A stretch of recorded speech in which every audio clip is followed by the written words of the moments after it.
ബാലുശ്ശേരിയിലെ ഒളിച്ചോട്ടക്കാരി ഷഹല തിരിച്ച് ഭർത്താവിന്റെ വീട്ടിൽ വന്ന് ഷയറുകൾ ചോദിച്ചു എന്നൊക്കെ പറഞ്ഞിട്ട് ഒരുപാട് വീഡിയോസും കാര്യങ്ങളൊക്കെ ഇങ്ങനെ വരുന്നുണ്ട്. അപ്പൊ ഇതിനെ പറ്റിയിട്ട് കൃത്യമായിട്ട് അന്വേഷിച്ചപ്പോൾ ഷയറൊന്നും ചോദിക്കാനൊന്നും പോയിട്ടില്ല. കാരണം എന്താണെന്ന് വെച്ച് കഴിഞ്ഞാൽ ഷയർ ചോദിക്കാൻ പറ്റിയ ഒരു മൂടിപ്പോഴല്ല. അതായത് ഷഹല കൃത്യമായിട്ടെന്ന് പറഞ്ഞാൽ സ്ത്രീധനൊക്കെ കൊണ്ടാന്ന് വന്നത്, അത് വേറെ പ്രശ്നമാണ്. പക്ഷേ അതിന്റെ പേരിൽ ഇനി പോയി ചോദിക്കാനുള്ള ആ ഒരു നട്ടെല്ലൊന്നും ഷഹലക്ക് ഉണ്ടോ എന്ന് ചോദിച്ചു കഴിഞ്ഞാൽ ഒരിക്കലുമില്ല. അതായത് ഷഹല ഇപ്പോഴും എന്ന് പറഞ്ഞാൽ തേഞ്ഞൊട്ടി നിൽക്കുന്ന ഷഹല എങ്ങനെയാന്ന് പോയിട്ട് ഇപ്പോൾ ഷയർ ചോദിക്കുക?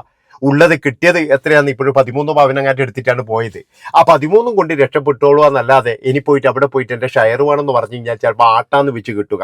ഇതിപ്പോൾ പറയാനുള്ള കാരണം എന്താണെന്ന് വെച്ച് കഴിഞ്ഞാൽ ഷഹല സ്വന്തം കുടുംബക്കാർക്കും ഇനി അങ്ങ് ബാധ്യതയാവുകയാണ്. അതായത് സ്വന്തം വീട്ടിൽ പോലും നിൽക്കാൻ കഴിയാത്ത ഒരു സ്ഥിതിയിലേക്കാണ് വരുന്നത്. അവിടെ എത്ര കാലം നിൽക്കും?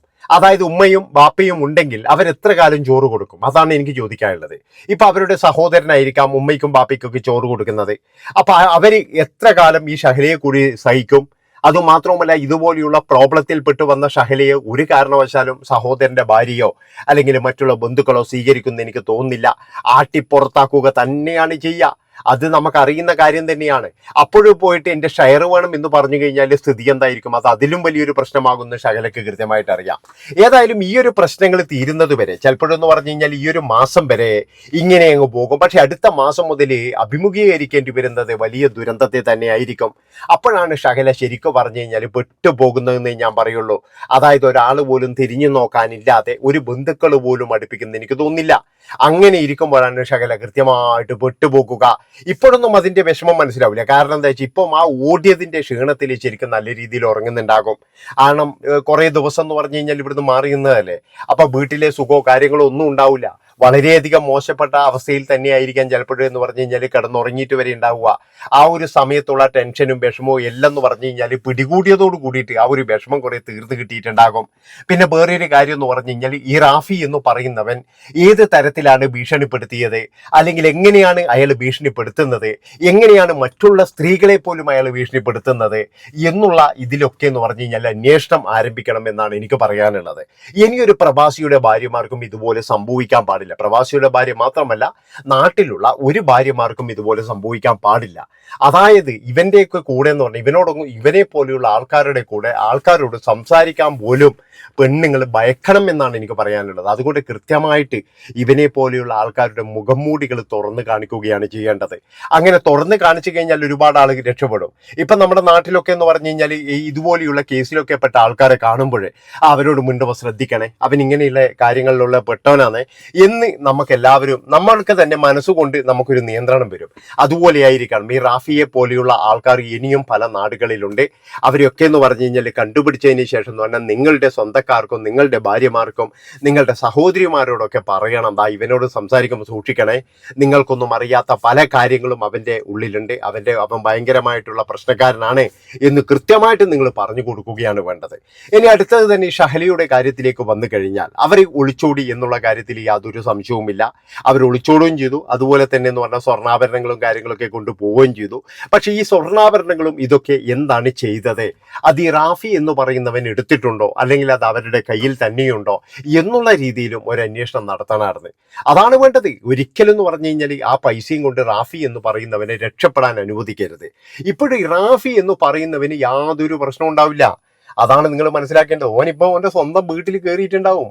റാഫി എന്ന് പറയുന്നവനോ ഓന്റെ ഭാര്യ ചിലപ്പോഴും അവനോട് മിണ്ടുന്നുണ്ടാവില്ല. അതൊക്കെ കുറച്ചു കാലേ ഉള്ളൂ. കുറെ കഴിയുമ്പോഴെന്ന് പറഞ്ഞു കഴിഞ്ഞാൽ ചില ഭാര്യമാരും തിരിയും. കാരണം എന്താണെന്ന് വെച്ച് കഴിഞ്ഞാൽ ഓളോടുള്ള ദേഷ്യം. ഇനിയിപ്പോൾ ഓളെ എങ്ങനെ കൂട്ടിയിട്ട് പോണ്ട, അതുകൊണ്ട് താൻ തന്നെ എൻ്റെ ഭർത്താവിനോട് മിണ്ടാമെന്ന് കരുതിയിട്ട് അങ്ങനെയും മിണ്ടുന്ന ആൾക്കാരുണ്ട്. അതുകൊണ്ട് തന്നെ എന്ന് പറഞ്ഞാൽ ഇവിടെ ഒറ്റപ്പെട്ടു പോയത് എന്ന് പറഞ്ഞു കഴിഞ്ഞാൽ ഈ ഷഹല എന്ന് പറയുന്ന ഈ സ്ത്രീ മാത്രമാണ്. കുടുംബം നശിച്ചത് എന്ന് പറഞ്ഞു കഴിഞ്ഞാൽ ഈ സ്ത്രീക്ക് മാത്രമാണ്, വേറെ ഒരു കുഞ്ഞിനില്ല. അതാണ് നിങ്ങൾ മനസ്സിലാക്കേണ്ടത്. അപ്പൊ ഈ റാഫി എന്ന് പറയുന്നവന് അവന്റെ ഭാര്യയെയും അവന്റെ മക്കളെയും എല്ലാവരെയും അവന് തിരിച്ചു കിട്ടും. ഇത് കുറച്ചു കാലം എന്ന് പറഞ്ഞു കഴിഞ്ഞാൽ ജനങ്ങളുടെ മനസ്സിലുണ്ടാകും.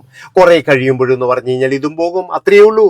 കുറെ കഴിയുമ്പോൾ ഞാൻ പറഞ്ഞല്ലോ, ഈ എന്നാ പറഞ്ഞിട്ട് അമ്മയെ തെല്ലിയാലും രണ്ടുണ്ട് എന്ന് പറയുന്ന പോലെ ഇതിലും രണ്ട് വിഭാഗം ആൾക്കാരുണ്ടാകും. കുറെ ആൾക്കാർ പറയും ഓനെ കയ്യും കാലും കാട്ടിയിട്ട് എടുത്തതല്ലേ എന്ന് പറയുന്നു ആൾക്കാരുണ്ടാകും. അതുപോലെ തന്നെ ഈ പിന്നെ ഇവന്റെ സൈഡ് സൈഡ് കൂടിയിട്ട് അവളെ തെറി പറയുന്ന ആൾക്കാരുണ്ടാവും, അവളുടെ സൈഡ് കൂടിയിട്ട് ഇവരെ പറയുന്ന ആൾക്കാരുണ്ടാവും. അങ്ങനെ എന്ന് പറഞ്ഞു കഴിഞ്ഞാൽ നാട്ടിൽ എന്ന് പറഞ്ഞു കഴിഞ്ഞാൽ ഇതൊരു സംസാര വിഷയവും അവർക്ക് എല്ലാവർക്കും ഒരു തമാശയും മാത്രമാണ്. പിന്നെ വേറൊരു കാര്യം ആലോചിക്കേണ്ടത്, ഷഹലയെ പോലെയുള്ള ആൾക്കാർ ആലോചിക്കേണ്ടത്, നിങ്ങൾ തിരഞ്ഞെടുക്കുന്ന അയാൾ വിവാഹിതനാണെങ്കിൽ നിങ്ങൾ ചെയ്യുന്നത് ഒരു വലിയ പാതകം തന്നെയാണ്.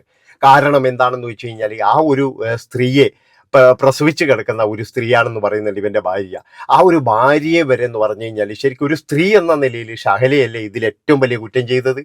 അതായത് ഇനി എന്ത് പ്രശ്നം ഉണ്ടെങ്കിലും തൻ്റെ വീട്ടുകാരോടോ അല്ലെങ്കിൽ ഭർത്താവിനോടോ തുറന്നു പറയുകയാണ് വേണ്ടത്. പിന്നെ നമ്മളൊക്കെ എന്ന് പറഞ്ഞു കഴിഞ്ഞാൽ വളരെയധികം ശ്രദ്ധയോടുകൂടി നടക്കേണ്ട ചില കാര്യങ്ങളും ഉണ്ട്. അതായത് ഭർത്താവ് ഗൾഫിലാണെങ്കിൽ നമ്മൾ ഇവിടെ ചില ശ്രദ്ധ ഭയങ്കരമായിട്ട് ശ്രദ്ധിക്കണം. ഇല്ലെങ്കിൽ എന്ന് പറഞ്ഞു കഴിഞ്ഞാൽ ഏത് ഭാഗത്ത് നിന്നാണ് ഇത് വരുന്നതെന്ന് പറയാൻ പറ്റൂല. ചില ഭർത്താക്കന്മാരൊക്കെ അത് വിശ്വസിക്കും, ചില ആൾക്കാരൊന്നും അത് വിശ്വസിക്കത്തില്ല. പക്ഷേ ഇതിലെന്ന് പറഞ്ഞാൽ ചില ആൾക്കാർക്ക് എന്ന് പറഞ്ഞാൽ സംശയമായിരിക്കും, മനസ്സ് മുഴുവൻ സംശയമായിരിക്കും. അങ്ങനെ എന്തെങ്കിലും ഒരു കാര്യം പറഞ്ഞു കഴിഞ്ഞാൽ പിന്നീട് ചില ഭർത്താക്കന്മാർ ആ ഒരു പേര് പറഞ്ഞിട്ട് ഇവർ അങ്ങനെ അങ്ങ് ടോർച്ചർ ചെയ്യും. അങ്ങനെയുണ്ട്. നീ അവൻ്റെ മുന്നിലൂടെ മയങ്ങി നടന്നിട്ടല്ലേ, നീ അവൻ്റെ മുന്നിലൂടെ നടന്നിട്ടല്ലേ, നീ അവൻ്റെ മുന്നിലൂടെ അങ്ങനെ നടന്നിട്ടല്ലേ എന്നൊക്കെ പറഞ്ഞിട്ട് ഇവരെ ഭയങ്കരമായിട്ട് ടോർച്ചർ ചെയ്യുന്ന ഭർത്താക്കന്മാരും ഉണ്ട്. അതുകൊണ്ട് അങ്ങനെയുള്ള ഭർത്താക്കന്മാരോടും കൂടി ഞാൻ പറയുകയാണ്, നിങ്ങളുടെ കുടുംബം അതെങ്ങനെ വേണമെന്ന് തീരുമാനിക്കേണ്ടത് നിങ്ങളുടെയാണ്. അതായത് നിങ്ങളുടെ കുടുംബം നിങ്ങളുടെ കൂടെ വേണോ അല്ലെങ്കിൽ നിങ്ങളുടെ കുടുംബത്തെ നിങ്ങൾ പിരിച്ചു വിടുന്നുണ്ടോ എന്ന് തീരുമാനിക്കേണ്ടത് നിങ്ങൾക്കാണ്.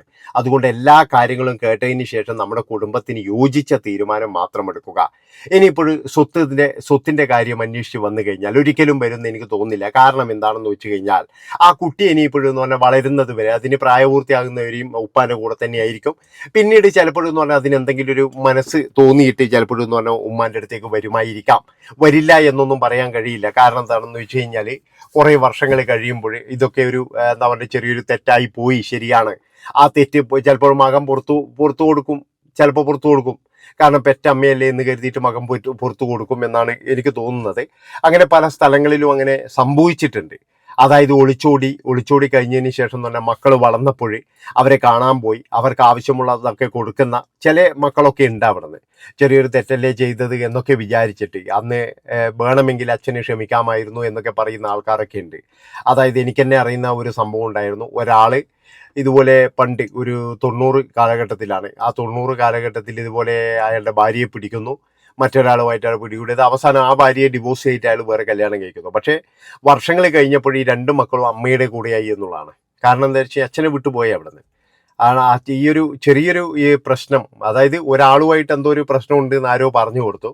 അതിൽ കൃത്യമായിട്ട് തെളിവ് ഉണ്ടാകുന്നതിൻ്റെ ഇടയ്ക്ക് തന്നെ എന്ന് പറഞ്ഞു കഴിഞ്ഞാൽ ഞാൻ കണ്ടുപിടിച്ചു എന്ന് പറഞ്ഞ അച്ഛൻ കുഴപ്പമുണ്ടാക്കുകയും അങ്ങനെ പിന്നെ അമ്മയെ ഉപേക്ഷിക്കുകയും ചെയ്തു എന്നാണ് പിന്നീട് മക്കൾ പറയുന്നത്.